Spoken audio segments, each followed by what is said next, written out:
Welcome back to the Mifu Quest. So in today's video, we're going to be talking about Holy Grails for the game room, the game collection. These are my top 8. I don't know if I want to say top 8. I'm just kind of using it for the video, but these are more of just like, these are the items that I would say are a big Holy Grail if I was able to get them for the game room. Some of them are obtainable, and some of them are maybe a little bit harder.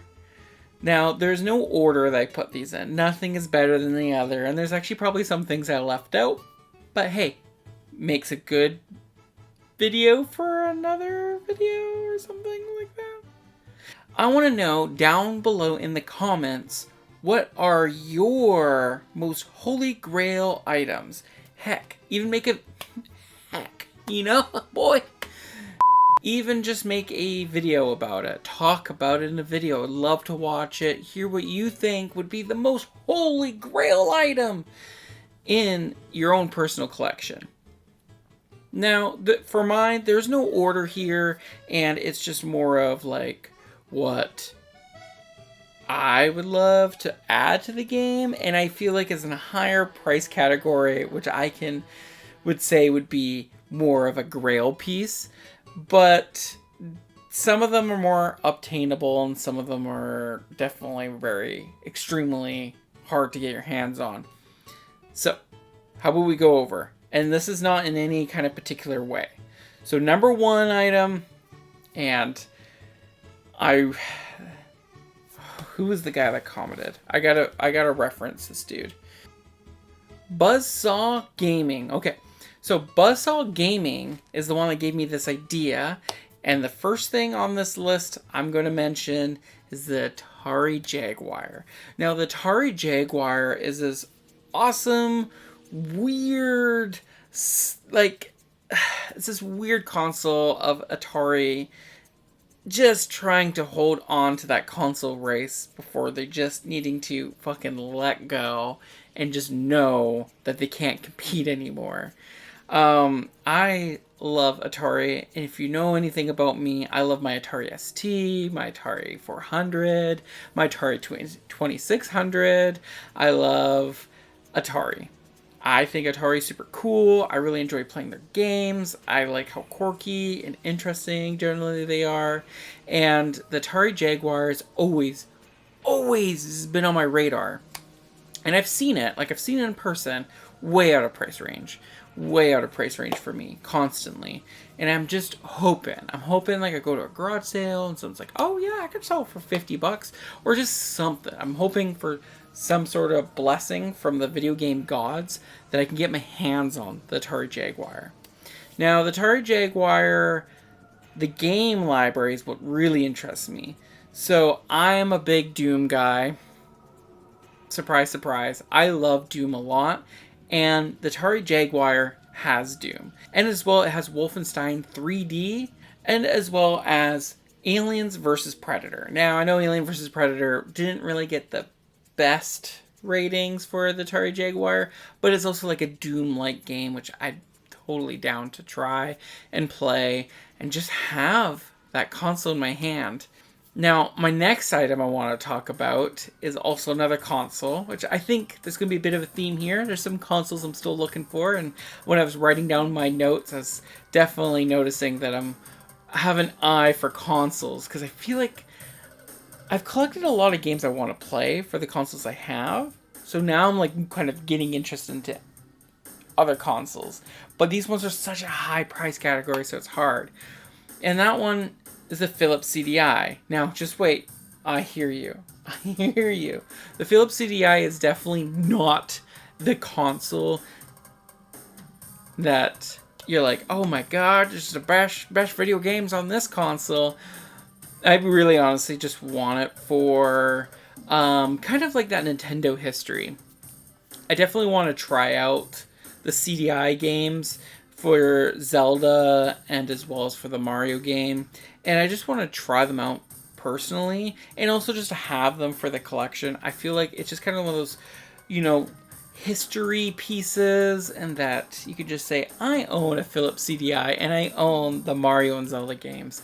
So I have a few video game consoles on my Holy Grails list, but let's talk about a video game.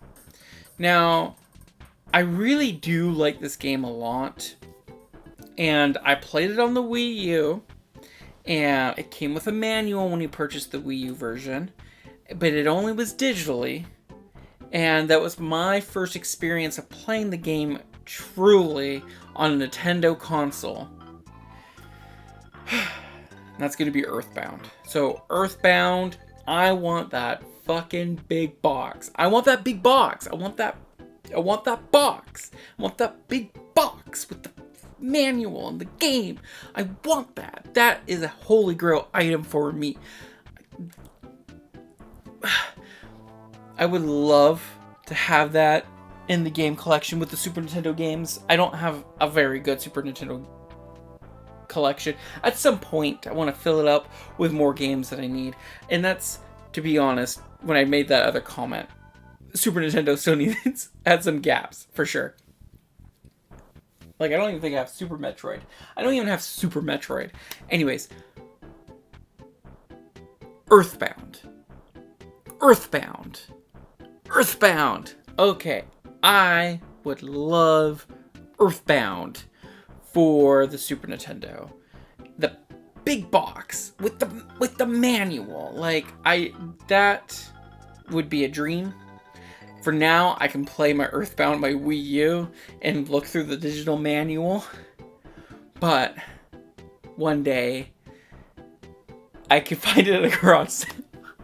Maybe I'll find it somewhere that I don't know what they got. I don't think so. Let's continue with Nintendo. Now, this is a console per se, but it's the Virtual Boy.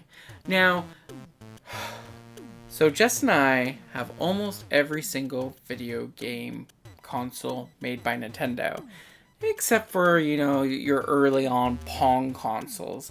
We got the NES all the way to the Switch, and the Virtual Boy is it's the missing piece.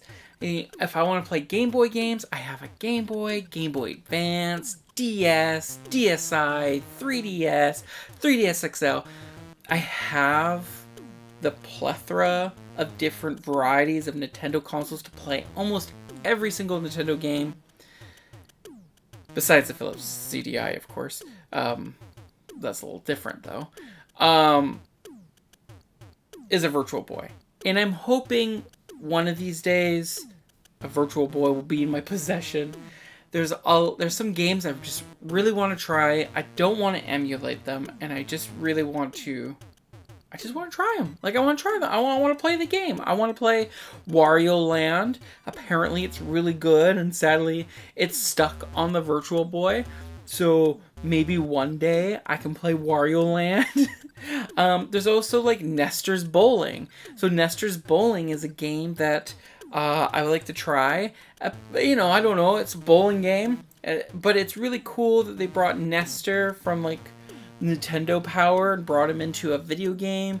I don't think he's ever actually had a video game before or even after this. So it's just really cool to see, like, a licensed Nintendo product bringing a Nintendo Power property character into a game. I think it's really fascinating and cool. And the Virtual Boy has this really cool history piece of Nintendo, of a failed console, a failed handheld, very little games, and they shut it down right away. And you know what? They still retried later on with a 3DS. And I feel like for the history of Nintendo, and also being a Nintendo fanboy, I'm going to be honest, I love my Marios and my Zeldas. I feel like that would be a really cool piece, and also just a cool thing to sit down and game. And there's also this one game that didn't come out in North America, but I really still want to play it because the Virtual Boy isn't region locked. It is, let me look at my note here. Insma yo Yakuta. Insma na Yakuta. Na Yakuta. Damn it. Insma Ya Na Ya Na. So this Virtual Boy game that came out in Japan only called Insma Ya Nakata. Totally butchered that. You know what? Fuck it. It is what it is. I'm trying to learn Japanese. I haven't done my lessons for a long time and still struggling with pronunciation of things. At some point, I'll get there.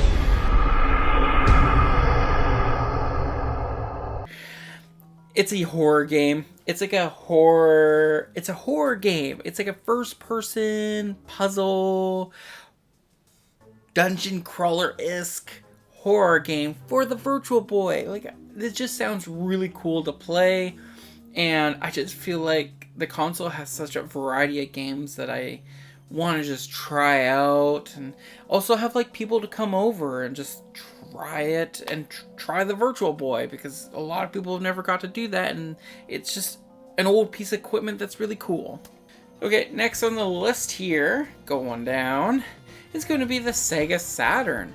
Now, I have a lot of this, like I have a Sega Genesis, I don't have a Sega CD, and it's not part of this video, but I will say I do wish to one day own a Sega CD, but it isn't like super important to me.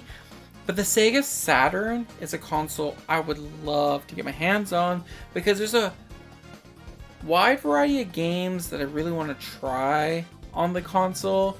I'm slightly nostalgic for the Sega Saturn just because I used to play it at one of my old friend's house. She had one, and I remember her showing it to me and hooking it all up, and she pulled out this like Tupperware bin because she was a really good friend and she knew I was into video games, and she's like, dude, this is what I played as a kid. I'm like, you played the Sega Saturn? I met people playing PlayStation, Nintendo, but you grew up with the Sega Saturn. And she was pulling out these games. I'm like, oh my god. I was like, and I'm gonna be honest, we were in high school during this time.